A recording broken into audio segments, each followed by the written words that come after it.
This is the Television Enthusiast Podcast, The Weekly Set. Episode 20, recorded July 30th, 2015.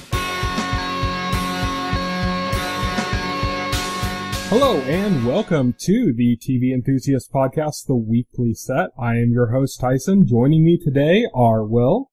Hello. And Kat. Hi. Today we're just going to be kind of talking about what we've been watching in the past couple weeks, also what's coming up next week. So I'm going to kind of start us off. Will, I see you've been watching Agents of S.H.I.E.L.D. How far have you gotten now? I'm on episode 14, I think, of the second season. And what are you thinking? I'm thinking it's pretty good so far. They're doing some pretty interesting things. I noticed that they bring the Inhumans into it. Yep. Which is kind of interesting because I know they're making an Inhumans film, but that is so far out on the plan. I think It's that's scheduled to 2020? debut after the next... Yeah, like it's scheduled to debut after the next Avengers film. So for them to already be doing stuff with that in Agents of S.H.I.E.L.D. like this early is kind of interesting. Yeah, they are planning long term for the MCU. They really Pretty are. ambitious. Marvel being kind of crazy again with their, they're just going all out. Going house. And I think the episode ended with Bobby and the one guy talking about something called the real shield. And I'm like, what? What the heck is this? So what else has happened so far? Catch me up. Okay, so basically what's happened is S.H.I.E.L.D. has been reduced to a small group led by Agent Coulson because of what happened with Hydra and with Captain America. So Coulson has a small group, and they're running around. They're chasing an object called the Obelisk, which kills anybody who touches it, except for like certain special people. And Hydra also wants this obelisk because they think it's some great weapon that can destroy the universe. Meanwhile, the obelisk is connected to Sky's father, who has some strange connection to the obelisk and knows what it is and what its purpose is for some reason. And also, so Sky's father is in the mix. And then it all leads to... Played by Kyle MacLachlan. Yeah, Yay. played by Kyle MacLachlan. Who does an excellent job playing Crazy. Right? He's so good on Agents of S.H.I.E.L.D. He is so good. I really like the episode when he really gets to spend some time with Sky for the first time. And he says, best day ever. And it's like, and the way he delivers that's kind of it. his line throughout the season, I think. His line delivery on moments like that are just so good. They're so great. They're so great. And so, it turns out that Sky is special. She can touch the obelisk, and they find out that the stuff from last season with Coulson, they injected him with that alien blood. Since then, he's been writing these glyphs. You know, he's been compelled to write out these glyphs, and we didn't know what they were. He finally finds out that those glyphs are a city, and that city is actually somewhere on Earth, and that's also connected to the obelisk and connected to Sky. They go to that city. Sky ends up in the temple with the obelisk. She gets hit by gas, then she ends up with earthquake powers. She's transformed. And that's basically the gist of, like, the big main plot that's been happening throughout this season. I feel like it's So just far. such a great reminder, at least for me, of how much better second season was than first season. Yeah. Just hearing you describe it. I think it's because this season has a direction. It feels like this season has a solid direction and has had that direction from the beginning of the season. Yeah. It felt like last season they treading water. Yeah, they kind of didn't know where they were going with it until Captain America: Winter Soldier happened. Well, the problem was that they knew where they were going with it, but they couldn't do anything. They couldn't do anything, yeah. Well, and second season also, it also did really interesting things with all of its characters, and it added a ton of great new characters on top of that. Oh yeah, we got a ton of new great characters. We got Bobby, we got her husband there, Kyle MacLachlan as the antagonist is just, he has just been awesome. Well, and I love like turning Ward into a psychopath is, I think, a really fun direction for his character. They've toned down the Mary Soonish with Skye. They kind of split up Fitz and Simmons and have done some really interesting things to challenge them, especially Fitz. Like I think they did great things all around. So do you have an ETA on when you're going to be caught up on this? Hopefully in I don't know, an ETA, maybe the next couple weeks. It should be. I mean, I'm almost there. Maybe once you're caught up, we can do a new MCU chat thing on YouTube or something where we talk about kind of the state of all the TV shows and how everything's going to link back in. Okay, that'd be fun. Because once I finish S.H.I.E.L.D., I'll actually be caught up with all of the MCU. I'll have actually watched everything. Nice. How about you, Kat? Have you watched Ant-Man yet? I have not seen Ant-Man yet, no. I have to admit, I'm a little bit like, another origin story movie. Like, I love comic book movies, but there's nothing about Ant-Man that's really caught my attention, so I'm sure I'll see it eventually, but it's not a rush out and see it right now. It's more like a heist movie. Uh-huh. It's more like an Ocean's 11. I liked it. Yeah. Okay. It's a heist movie. I mean, I do like Paul Rudd, I've seen him here or there, and I like him. I have a little bit to talk about with him on, I'm going to talk a little bit later about Wet Hot American Summer. So I have a little bit to talk about with him on that, because he's great in it. Sounds good. But yeah, that pretty much, anything else you want to say about Agents of S.H.I.E.L.D., Will? Not really much else to say about that. Really, it's pretty solid so far. I'm interested to see what effect Age of Ultron has on it. I heard it's not like a major thing. But it's not too big. It's neat, I guess, would be the way to put it. So I'm looking forward to that. I know that's towards the end of the season. Also, I'm looking forward towards how the season ends, basically, like what the finale's going to be. And also looking forward to next season, because apparently they're going to be doing Secret Warriors next season, and that's kind of an interesting concept. So lots to look forward to there. Yeah. So what I've been watching, one of the things I've been watching in the last couple of weeks has been Jonathan Strange and Mr. Norrell. How is it? Are you liking it? It's good. I remember reading the book and thinking, this is, too much. It's too, it's a little too much detail and stuff. This would be better as, a movie or something like that. And, as a show, it's still, it might still have been better as a movie, cutting some of the stuff out. It seems to kind of linger a bit on certain things, a little bit longer than it should, and that's coming from somebody who really likes slow-moving, methodical kind of storytelling, but it has that kind of a British period piece sensibility to it on the undercurrent of it. Kind of like a Downton Abbey slow, Huh. It's good though. It's interesting. It's got a good sense of humor to it. The acting is, phenomenal. Both of the titular characters are great. Mr. Norrell in particular he just has this awkwardness to him that's just a delight to watch. You watch him kind of hobbling around a little bit and looking, it's very, interesting watching him. Jonathan Strange kind of starts going a little bit crazy towards the part, and he really plays it off well. And yeah, it's a good show through and through. I'm glad to hear it. I've seen positive things, but I know next to nothing about the book.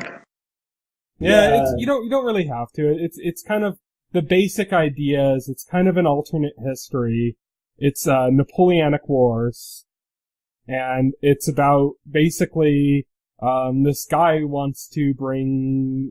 There's like this magician society, but none of them use magic. They all just like practice it on a theoretical basis. And one of them is really excited about the idea of actual magic, but all the others are like, no, we just do this, we just study it theoretically, and that's what we do.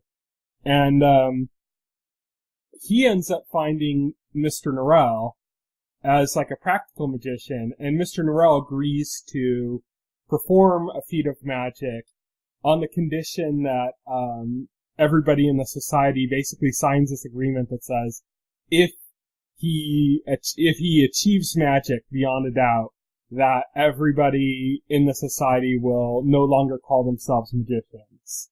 And he says if he does not, then he will forsake his claim as a magician and everything. And so it kind of starts out like that. And then, you find out, oh, well, he actually can do magic, and he does this great feat. And then it starts this huge thing where, like, everyone's excited about magic again. But he's so flustered about, because there's all these, like, street performers and stuff are kind of, like, getting in on this new trend of magic, and he hates that. He just wants, he wants magic to be, like, this respectable thing, Uh-huh. Very prim and proper about it. And that's kind of where it starts. And then as it starts moving forward, it starts getting into this kind of prophecy about this ancient magician called the Raven King, and there's like these kind of fairy folk that are like dangerous that you can make contracts with, and once they kind of enter the world, they can start creating all sorts of problems, and it just starts kind of connecting all this stuff together, and it ends up being a story about these two kind of prophesized men, Jonathan Strange and Mr. Norrell, and kind of their journey to bringing magic back to England and all of the consequences and everything that's related to that. Huh? So it's a fun watch. It's if you're into that kind of, if you're into alternate history a little bit, if you're into that kind of British like period piece, but like the funnier, not taking itself too seriously. Yeah, it's a good show. Sounds great. So Kat, I see you've been watching Once Upon a Time. That's something you watched before, but you fell out of touch with it, didn't you? Yeah, I got a little bit wary of that. And now we're bringing in this Disney character, and now we're bringing in this Disney character, which I feel like is Gotham's problem. Just You with the all DC get Disney villain. characters. Yes, Yeah, exactly. In the case of one, I feel like that's kind of the point of Once Upon a Time. It's kind of like this Disney. It's like the TV version of Disney Infinity. Yeah, it's kind of like this Disney thing. And I mean, you want it, you kind of, or at least from my experience, you kind of want to see what Disney character is going to show up next. I think eventually they're going to have like yeah. a cable box attachment where you actually use one of those Disney Infinity figures, Yeah. and it unlocks the character in the show. No, I get that, and I think given how much they've extended the pantheon outside of Disney properties, because I mean they're pulling from like The Wizard of Oz and Peter Pan and stuff like this. These aren't necessarily strictly Disney. I felt like it's also just every single classic story you can think of. Let's just throw them all together and pretend they exist in a fictional universe together. The most surprising thing to me was they actually had Frankenstein in there. Which was Oh, they did? Wait, Frankenstein or Frankenstein's monster? Frankenstein the doctor. Okay. He was in the first season. It was the doctor at the hospital, and it was back when everybody didn't know they were fairy tale characters. Wait, is he played by David Anders? Yeah, he's played by David Anders. I swear, David Anders never plays anyone trustworthy. No, he doesn't. So it's you go through the whole first season, and you're slowly finding out who these people are, and then you're like, wait a minute, but the doctor, who is he in the fairy tale world? And then when they answer, it's like, oh, he's Frankenstein. He's Dr. Frankenstein. Yeah. But that was never a fairy tale or even Disney. Like, Disney No. never even... But then did Wizard of that. Oz isn't really a fairy tale either, so I feel like they're just saying any classic story that's previous to 1950 is fair game. So, like, I kind of get the appeal of that because I think some of it is maybe the same fundamental appeal of getting to see Batman and Superman or Iron Man and Captain America on screen together, right? Is getting to see fictional characters interact. So Right. I get that. I think my concern when I gave up on the show a few years ago was I worried it was coming at the expense of the main cast. Like, I want to invest in like a core group of characters. I don't want to have a round robin of, and now this is the featured character for this week. Like, so, but it's not as bad as Gotham. I'll say that, but Gotham is a low bar because I feel like just from what I've seen, Once Upon a Time actually tries to use a fair amount of these characters, whereas Gotham Right. just brings in the Joker to say, "Hey, remember how much you all love the Joker?" Right. Right. I get that, and also it kind of doesn't work with Gotham anyway, because I mean, I never thought Gotham was supposed to be the show where we just see like all your favorite Batman characters. That's just stupid. I mean, Yeah. Once Upon a Time is supposed to be the show where we bring together all your favorite Disney characters, fairy tales. I think they did Wizard of Oz because it's a famous story and because Disney did just produce the latest movie in that franchise. Oh, that one with James Franco? Yeah, that was directed by Sam Raimi. Sam Raimi, yeah. Disney also did the one in the 80s, too. Okay, just as a side note, having read all of the L. Frank Baum Oz books as a kid and loving them, I find it kind of offensive, the notion of Disney taking over that world. I think Disney's sensibilities are very different from L. Frank Baum's. But that being said, I just finished up third season of Once Upon a Time today, and I actually thought they did some pretty interesting stuff with the Rebecca Mader character, the Zelena. Yeah, it's supposed to be the Wicked Witch. So yeah, they did some interesting stuff with her. So that's pretty cool. They've done a lot of Wizard of Oz stuff and a lot of different things. The rights must have just kind of expired on that. That's what I'm imagining happened. It must have entered the public domain. Because I know, like, Supernatural did, like, a whole Wizard of Oz episode, with Felicia Day, and, like, you know, it was actually kind of interesting the way they did it. Yeah, it's funny, Supernatural did that episode the same time they were doing around the same time they were doing the Oz arc on Once Upon a Time. Yeah, so and that was weird. around, just a little bit after the movie came out, I think. Yeah. Well, with Once Upon a Time, I did, because they have the last few episodes of the season available on Hulu, so I watched the season finale because I was curious, and I was like, okay, I think the show is becoming uncomfortably meta in ways that I think maybe it shouldn't go here, because I don't think it's very good at discerning the whole line between, yes, basically we're all a fictional reality, and how much are we really willing to acknowledge this.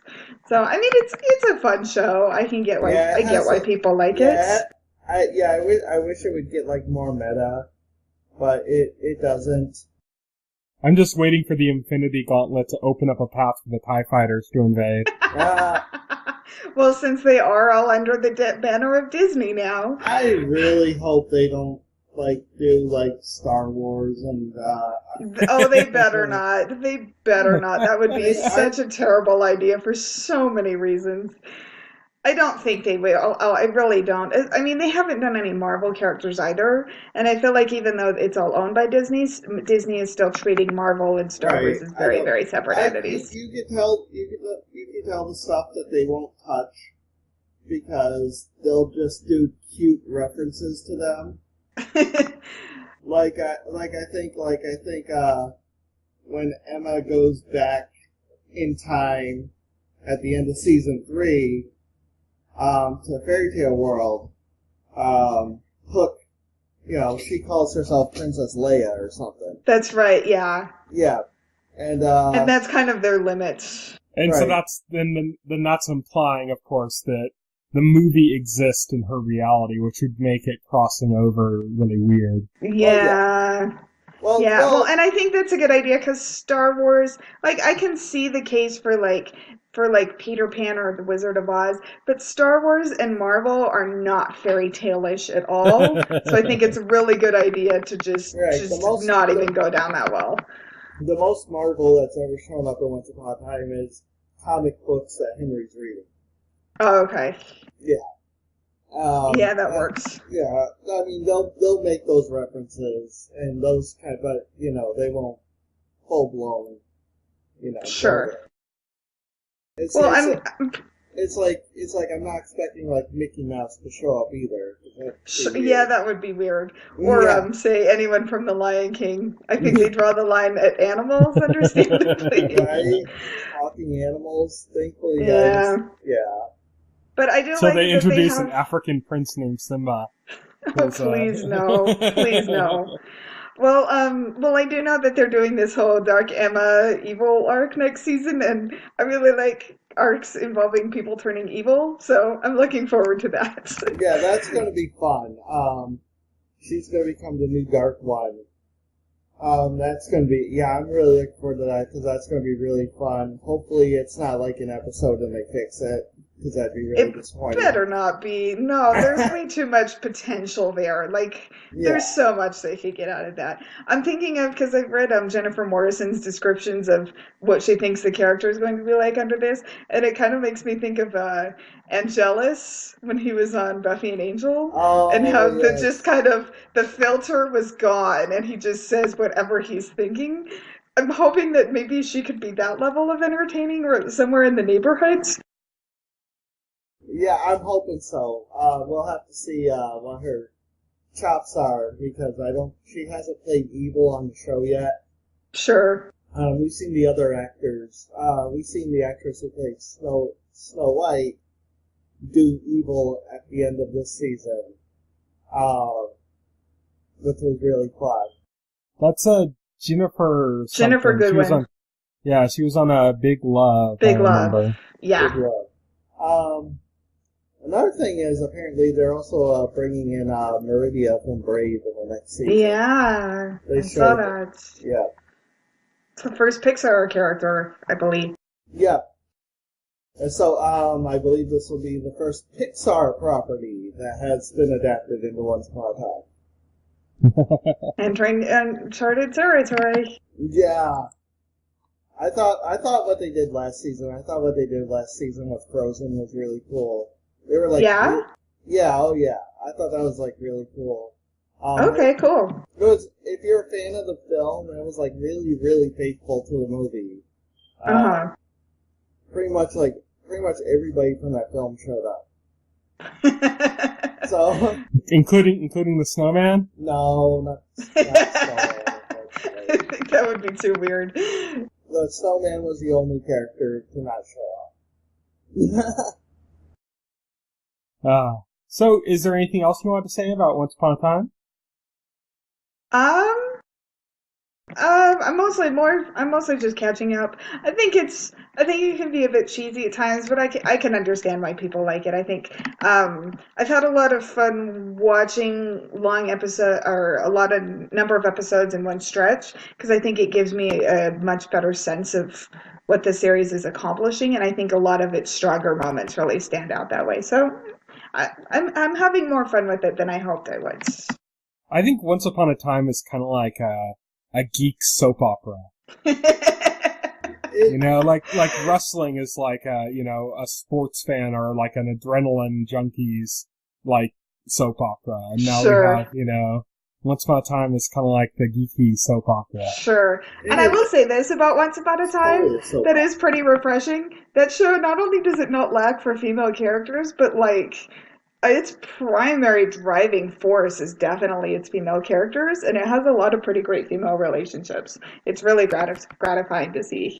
Right. I mean, I really love, my favorite character on that show is the evil queen. Regina? Regina. Oh, yeah.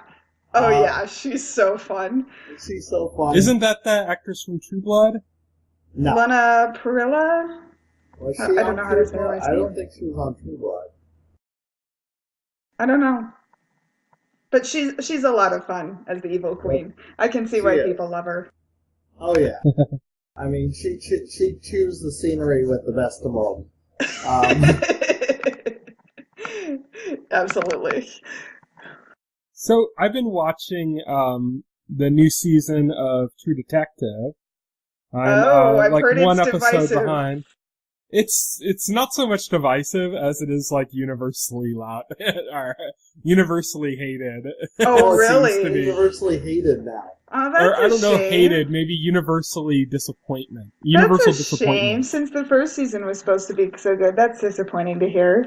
You know what I Yeah. think the real problem is with this season is that in the last season you had this great balance between this amazing, like, super nihilistic character, Russ Cole, and then you had Marty, his partner, who was kind of more like the normal person, and it really made, Russ Cole stand out, and he was really smart, but also really dark, and he'd just say things sometimes, and the guy was like, what the hell are you saying?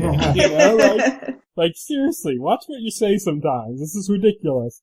And it kind of created this balance where he was like this one kind of really obscure character, and there were a few others that kind of popped in that were also very weird, but, it kind of, made it feel more natural. And the problem I feel with this season is it's like every character is Russ Cole. Oh, It's like everyone's depressed. Yeah. It's like this takes place in California, It's like, they're cruising down like a freeway, in the sunlight with the beach next to them, acting all mopey all the time. And it Yeah. just feels kind of strange, like everyone's just dark and depressed, and everyone's waxing philosophical to the point where it almost feels like a parody of itself. That being said, I mean, the performances are still good. There's still, like, memorable lines. Like, the first series had really memorable lines. This one, not as much so, but still, like, sometimes they'll say something that's kind of hauntingly poetic. The problem is there's too much of it. And so that's kind of the biggest problem. Another issue that the series is having is that it doesn't have the kind of real clear direction that the first series had. I think they added too many characters, and they tried to zone in on the characters before they got the story developing, which, like, the first season literally starts with them arriving at the crime scene. That's like what's, the big mystery of the whole thing. And so you kind of get this driving force through this crime, like this weird crime, and it's, so what does this mean and everything? And that's not how the second season works at all. And because of that, it's kind of, it just doesn't, you don't feel that drive as much through it. Sure. Yeah. So, yeah. That's a shame to hear, because it seems like they got a really good cast for it. They do, yeah, and everybody does good. It's not like, none of the cast is, it's not like, man, this person's really hamming it up or something. It's not like that at all. When I say it's kind of feels like it's parroting itself, it's just because it's, like, too much. Sure. Like, they need that counterbalance, Yeah, you can't have everyone be nihilistic and depressed. Yeah. So besides that, I watched the two comedy series that premiered alongside it, Ballers and The Brink. Ballers, I kind of gave up on after one episode. It seems like a slightly less douchey Entourage. And I'm just not into that kind of show. Like, I don't like Entourage, I don't like Girls, right. and I don't like Ballers. And all of those to me are like, they kind of fit the same genre. They're just like obnoxious characters lingering around, basically. Yeah, I don't like shows about, douchebags doing nothing and having, like, awesome lives. That's kind of what, that's about, and I just had no interest. So, right. But The Brink has actually been quite good. It's been kind of funny. I was actually surprised to see, Michelle Gomez popped up in it, in one of the recent episodes as, a typical Michelle Gomez-esque insane character. So Michelle Gomez, of course, Kat would know, is in, Doctor Missy. Who. Yep. As the new version of the Master. She was also in Green Wing. if you haven't seen that cat, you really should. She is just so nutty in Greenland. Oh, that's great.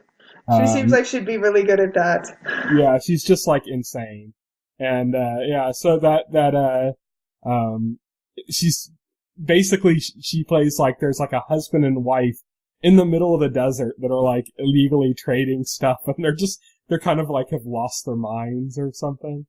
And they find these two soldiers out there that are like kind of more important characters to the story, and they take them in, but then they won't let them go, and they're just like want them to role play in these weird games, and everything just starts getting out of hand, and it's really it's funny. There's all sorts of stuff going on. I don't really want to spoil it by going into all the kind of details of it, but it's basically just every season is going to kind of be its own story in which these characters are basically dealing with some crisis. And this one, it takes place in I believe it's Pakistan, and they're dealing with this coup that's happening. This government kind of power trade that's happening.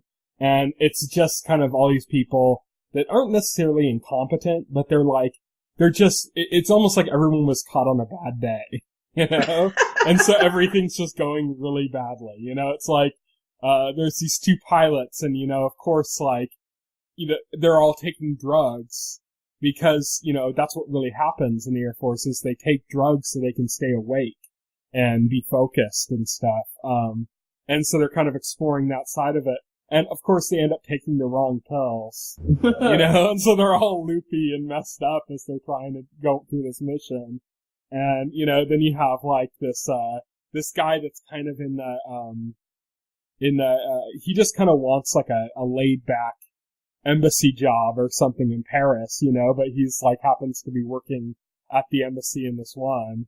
And he happens to be friends with like a high up position person, and that, you know, friendship has kind of put him into this power position that he's actually doing fairly well in, considering that he's not, you know, kind of meant for that.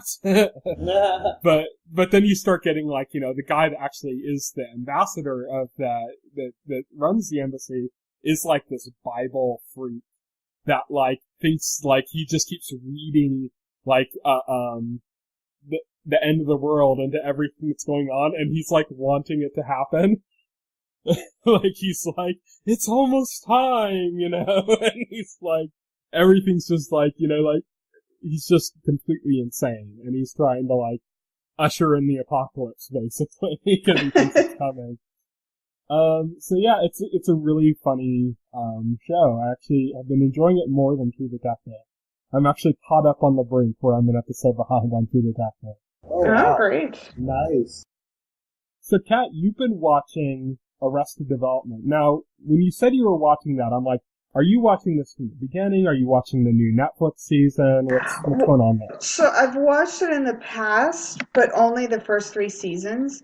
So I've just kind of been using it when I come home in the evenings, because I like to like ride the exercise bike and stuff, and so I put it on because it's a great distraction, and it's fun to refamiliarize myself with the show because I feel like it's a show that every time I go back to it I catch things I didn't before.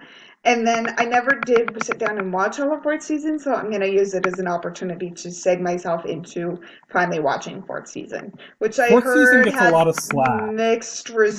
Mixed responses. I heard some people are like, it's not very good. Others say it's really good in taken as a whole context as opposed to individual pieces. It's pretty clever as a whole. When you take the whole thing in, it's pretty clever the way it's put together. I'd still say it's not as good as like the best earlier episodes, you know. Sure, but that's it's a no high. Yeah, that's it's a high watermark to achieve. Also, I think it's just inevitable. It's an unfortunate reality is that when your show goes off the air and you come back to it years later, it's pretty uncommon for it to achieve the same level of quality that it used to have. A lot of that, in the case of Arrested Development, there is a very specific reason for that, and that's that they weren't able to get all of the cast there at the same time. They only had like one day, basically, to film them all together. Sure. Which, no, I can see how that would hurt them, and that's a shame because it's a pretty fantastic cast. So it all fits together. So everyone's stories are still interconnecting. It's not as if they're all loose, but it kind of comes together like this puzzle instead of like this kind of chaos that it was before, where we just cut back and forth between these different things going on. Sure. It's more like this, like you're getting a puzzle piece at a time. Uh-huh. So yeah, it sounds like it's a decidedly different take. So I'll be curious to see what I think of fourth season. And I've only seen third season. I think I've seen the least amount of because I'm still in second season. So it'll be fun to watch. It's such a crazy show. So, Will, did you ever watch Arrested Development? I watched a couple episodes of the first season. I didn't get very far into it. It's a good, funny series. It's kind of its own thing. Like you do have to. It has a kind of tone, and if you can plug into it, then they have. Not only do they have multiple jokes going at one time, but they'll be like layered. And you'll come back to it, or like they'll be setting up for things down the line. Like the number of episodes where they'll have a joke that comes at the end that is almost, I don't want to say innocuous, but you feel like the whole episode was setting up for this one silly little joke. Like there's one where they're trying, George Sr. is using Job's bachelor party to try to trick their accountant into thinking he killed his stripper so that he'll flee the country and won't rat them out. And there's a point where Job jumps up and the accountant's name is Gilligan, and Job jumps up and yells, "Gilligan, you killed the stripper." I swear the whole episode was a setup just for that one ridiculous little joke. Just that joke. Yeah. I love that. What was it? The Hot Cops episode where you find out about Job's like stripper friends that are like they pose as cops and they wanted to use them for this elaborate ruse to make it look like the cops were busting. But they come in and they're wearing these like overly tight costumes with like really short shorts and they're like dancing and striking poses. Oh my God. God. The show's completely absurd. It's completely absurd. But it is, I mean, I've rarely seen a show I felt like that was so tightly made. Just everything about the narrative and the jokes and everything is just so tightly done. It's pretty great. Yeah, it's very, very, very tight. Yeah, there's like a lot of things that feel like it's kind of like a loose end here and there, and they all end up being drawn back together by the end of the episode or the arc or whatever. Yeah, exactly. It's pretty fun. So I've been watching, besides everything else, I've been really addicted to Mr. Robot, which I really liked the first episode. We talked about that before, about that was the first episode that we got for our site as advance. And I wasn't able to get a story up before the episode was widely available, unfortunately, because we had a big outage on our site. I remember that killing me, because I'm like, oh, we got an exclusive! We got something! I know! and not only did you get exclusive, but it was like something you ended up really loving. And yeah, what are the odds of like both of those things happening, you know? You get an exclusive for something and you end up genuinely loving it. I mean, it's the interesting thing about the series is that I don't think anything from the series so far is as good as the pilot. That is not necessarily a bad thing, though. The first episode is amazing. I mean, it's like stands on its own, almost like a short film. It's so good. And you're just not going to be able to keep something as tight as that when you go into actual episodes. That being said, it's still really good, and it's exploring these characters in ways that make sense and are adding layers to them and making them much more interesting. And in the first episode, you get this very like tight Fight Club-esque sense where these characters are almost like caricatures. They're like very specific, like they don't have their own lives, you know? But as the series is going on, it's breaking away from that. So you're getting these kind of characters that were more like just mysterious and kind of creepy and stuff, and you're starting to give layers to them and to understand kind of why they're doing the things they do. and why they are the way they are. And it's making it a much more interesting experience throughout, while it's still being kind of like haunting, and it's just really good. This last episode just ended on a really dark note, and I've just been enjoying it, and I'm amazed after every episode I watch that this is USA. You know, that this isn't, you know, where's the scene where they're like, you know, have a bright blue sky and they're all like quirky and have like a guest appearance by somebody from like the WWE. You know, it's like, where are these moments that you expect in like a USA series? You know, they aren't there. This isn't Psych or Monk or, you know, Royal Pains. This is like, yeah, this is a real gritty, dark series. Right. Well, that's cool. I'm glad to hear that. I really hope you guys give it a shot at some point. The first episode is widely available for free. I'd love to discuss it sometime. I might try it eventually. I've seen nothing but positive reviews in response to it. Yeah. It's really good. And speaking of kind of dark, methodical, gritty shows, I've also been watching Rectify still, which is, it's just the performance of the main character in that is just astounding.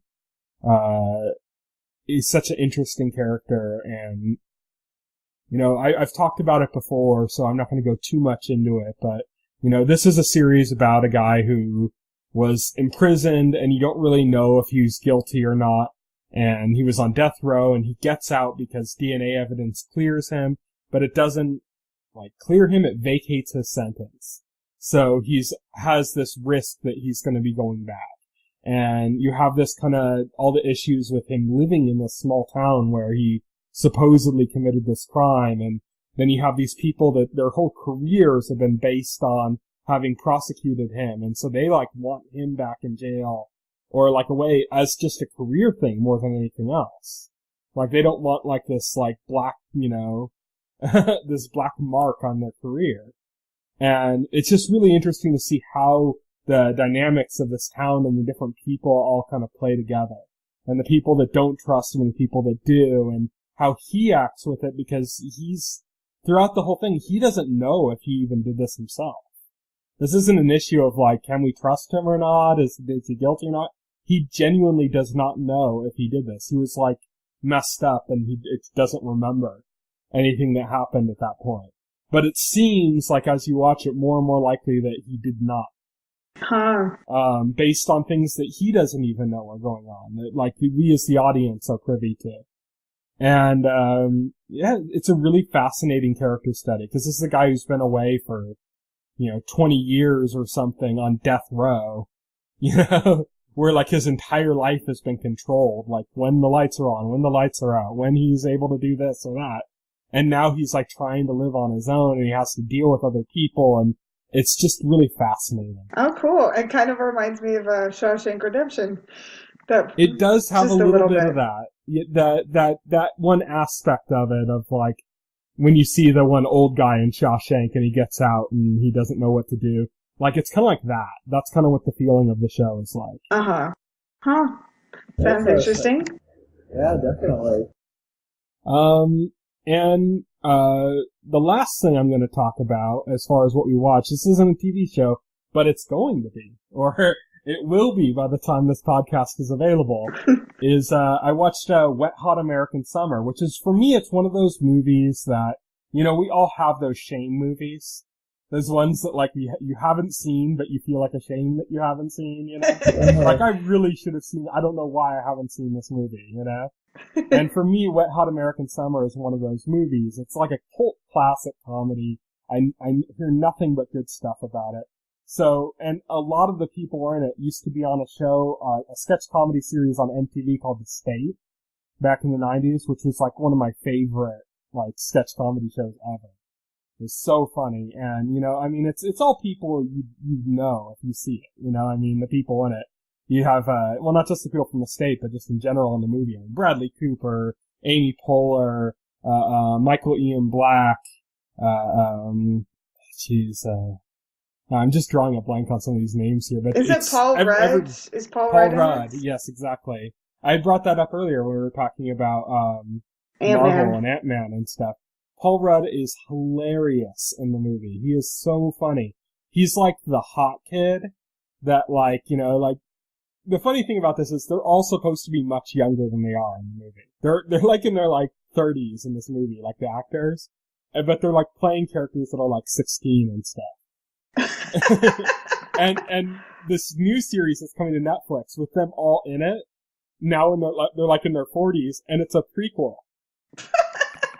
They're still playing like their 16-year-old self. Weird. But Paul Rudd's character is this like the kind of like the hot kid that like all the girls want, but he's like, you know, just moody and doesn't want to do anything and like just complains all the time and doesn't want to be responsible, and he's like one of the older like campers, like one of the camp counselor types, you know, at this camp, and he's hilarious. He threw this tantrum in one scene that I just was busting up through the whole thing, where like he was basically eating at a table, and he just like threw his plate on the ground and got up in a way so that his chair just fell over, and he started like walking away.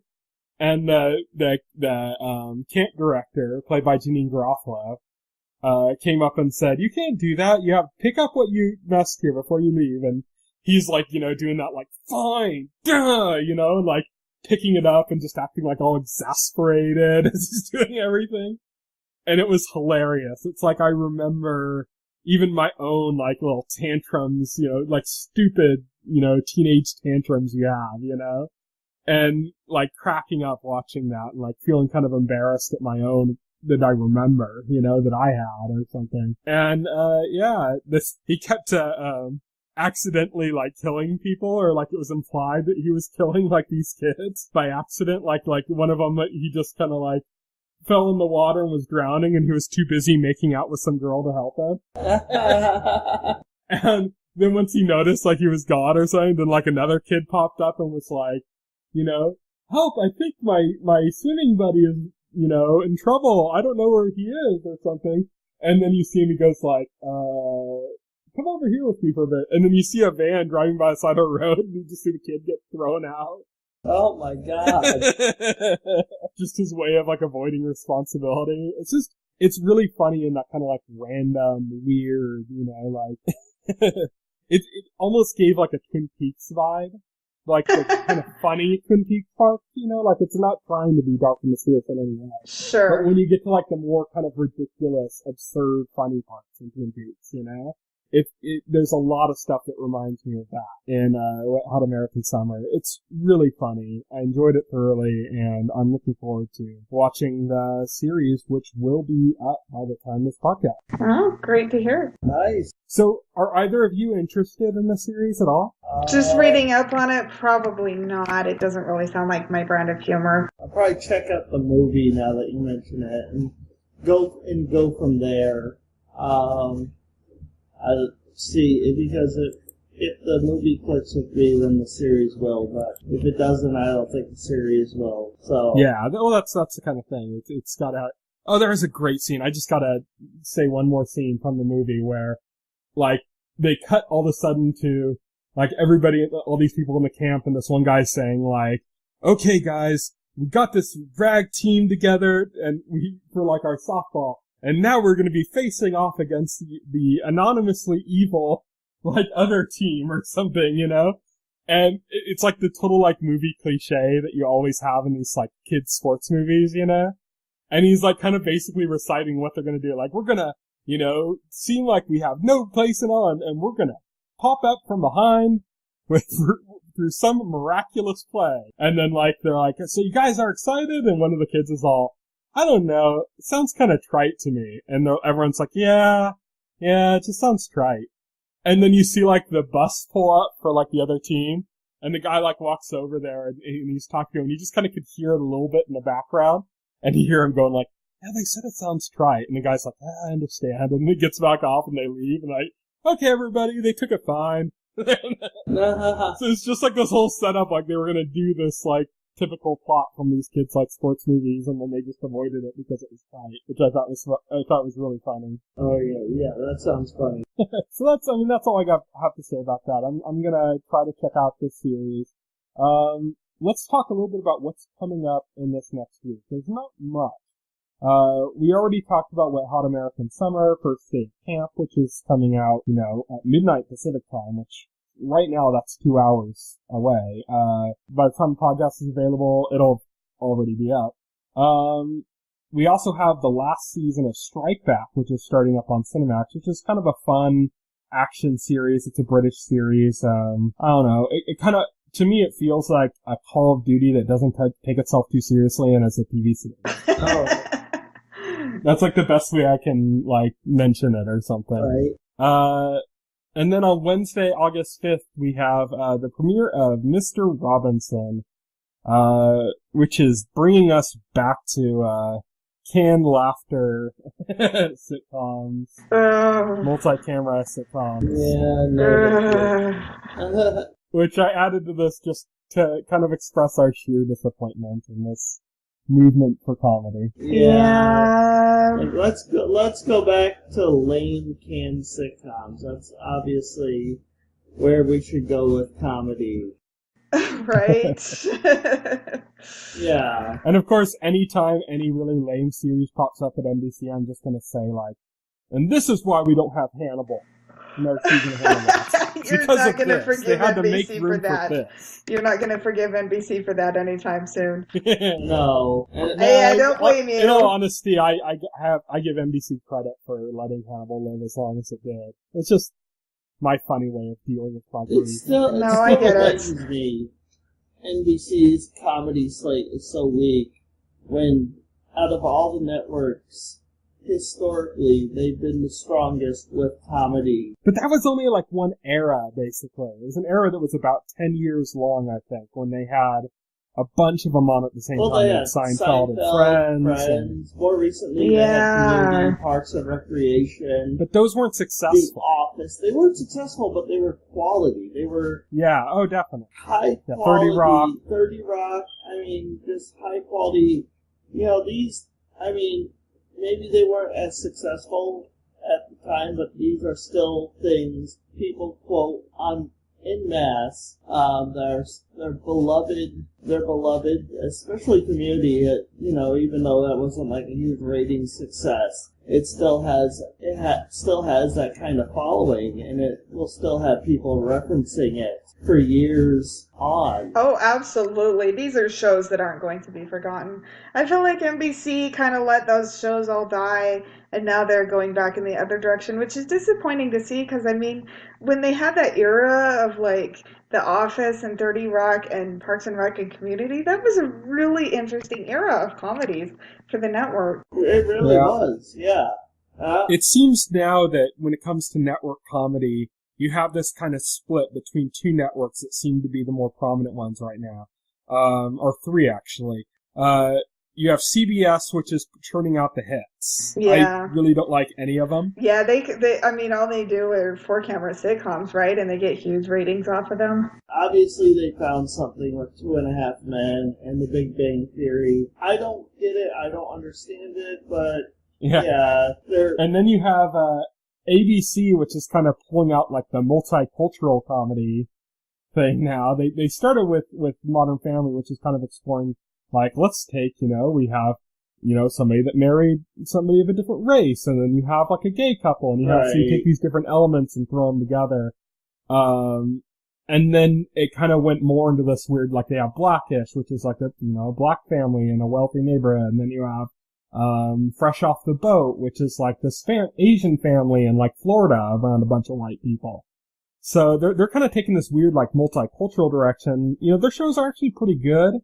They're not groundbreaking. No. It's not something you're going to remember 20 years from now. ABC has never really had any great comedies, I don't think. They're pretty good. Some of these ones, they're not something you're going to be talking about in 20 years. Right, exactly. Not to take away from anything that's airing, but I think comedy has been a weak spot for ABC. So they don't have that expectation. They don't you know. And then you have Fox, which is trying to reclaim something they used to have, which is that edgy comedy side, Fox, you know, that Yeah. they used to have that a long time ago. And then they kind of started focusing like it was all coming out mostly in animation. Mostly in animation with the name Seth MacFarlane attached to it. Which is hilarious how that worked out because Fox, Because it was canceled, Fox originally canceled Family Guy. And now Seth MacFarlane is Fox. Now Seth MacFarlane is Fox's entire animation block, you know. Except for The Simpsons. Except for The Simpsons and Bob's Burgers, but he had another, like, a live-action show on there, too, that I think got canceled. But yeah, I think Seth MacFarlane's, I think Family Guy is now the highest rated animated show on Fox. I don't know if it beats The Simpsons, but I wouldn't be surprised if it did. Just because I think Simpsons right now is there because it's an institution. It feels like an institution now. It's like, it's not the Fox network without The Simpsons. Back in the day on Fox, they had, they used to have the greatest comedies, like the kind of like cult ones, you know? I mean, besides The Simpsons, of course, you had Married with Children, which was amazing. And then you had, all these kind of weird, short-lived, kind of really off-the-wall ones, like Herman's Head. Oh, Herman's Head, Parker Lewis. There's one called, like, Boom, the End of the World, that I remember being, like, a schlocky, like, 1950s B-film comedy kind of thing. I remember, Get a Life with, Chris Elliott. Chris Elliott, yeah.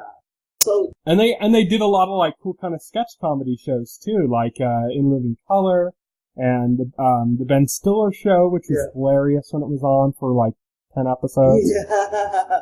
But that was an introduction to a lot of really kind of, big comedians. I mean, most notably, you know, Ben Stiller himself and Janine Garofalo. Right, that was. Fox has been doing some good work with comedy. They haven't been very successful in the realm of live action comedy outside of Married with Children. I think that's like the biggest, most well known comedy they have. A lot of the comedies that Fox put out were extremely short-lived, but they were trying to go for that edginess, which Fox actually built its reputation as a network around in the beginning, was the kind of this edgy network programming that the traditional networks wouldn't do. Well, it seems that now that they've given up on their genre show credibility, because that just seems like it's all gone now. Now that they've given up on that, good reason. They seem to be redoubling down on kind of the edgy comedy again. I mean, first they had Brooklyn Nine-Nine, which is remarkably like Parks and Recreation. If you like Parks and Recreation, that's like a natural follow-up. I totally want to. It feels so much the same. Yeah, I totally want to try it, but I might wait until there are a couple more seasons to it so that you I can just binge straight. Yeah. It's really funny. And it has some of the archetypes, like, you know, there's like two characters that are basically Jerry's. There's, you know, there's a character that's totally like an April, and there's, you know what I mean? There's like these characters that fit into these same kind of like archetypes that Parks and Rec had. And the main character is kind of like a smarter, Andy playing Burt Macklin. Which makes me really think that back when they were talking about possibly doing an April Andy spinoff, series from Parks and Rec, that, like, when that didn't go through, that this is what came of it, because it is some of the same producers. And sure, it's Mike Schur? I think so, yeah. And they'd been talking about doing that spinoff, and then you have this series where this character is very, like, Burt Macklin, except actually, like, competent. And then there's another character that's very April-esque, and there's other, you know, it's like, you kind of get that, like, vibe. Of what a show like that would have been. But not only that, but they have The Last Man on Earth, which was a surprise hit. And it's been doing pretty well for them. And they're starting to kind of edge into this, kind of edgy, fun kind of comedy stuff again. And I think it's directly tied to what they've been doing on FX, which is their, you know, sister network. Right. Where they've had, like, Louie, you know, which has been a huge hit for the network. And It's Always Sunny in Philadelphia, which was also... Yeah. Which really edgy comedies. I bet they traded some talent at the executive position. I think bet there's so. some FX people up at Fox right now. I think so. There has to be. It's really good to see Fox, giving comedy another try. But they gave up on genre. Thankfully, we have the CW and Sci-Fi now finally getting back into genre. Yeah. Besides the shows we already have on Sci-Fi, it's kind of shocking to me that there's a 3-hour, hard sci-fi block on Sci-Fi. There's science fiction on Sci-Fi? What? There's a 3-hour block that's just straight up hard science fiction. Next year, every Friday. It's kind of shocking. I start watching, I'm like, oh, I have a bunch of shows on the DVR on Friday. Oh, look, they're all really hard sci-fi. Next year, you're gonna tell me there's history on the History Channel. No, that's never gonna happen. No. No. It's all gonna be aliens creating Mayan civilization. It's aliens and Pawn Stars. Right? They have their one original series, Vikings. Yeah, Vikings. Which is the closest thing they have to accurate history. Yeah, really. It's a good note to end on there. We'll be back next week. We're going to be trying to do more of a news-focused one because the upfronts have been happening this week and they'll be going through next week. So stay tuned to that. In the meantime, check out our website, TVEnthusiast.com. Every week, Will and I do a video about Hannibal where we discuss the episode. It used to be called Dinner with Hannibal, but now that the arc has changed, we're calling it Art Appreciation with Francis Dollarhide. So you can check out those videos on YouTube or on our site where they'll be embedded. And that's pretty much it. So thank you everybody for listening. Bye. Bye. If you would like to voice your opinion, send an email to theweeklyset@TVEnthusiast.com. TV Enthusiast is a part of the Enthusiast Media Network. Stay tuned to TV Enthusiast and the Weekly Set podcast for more coverage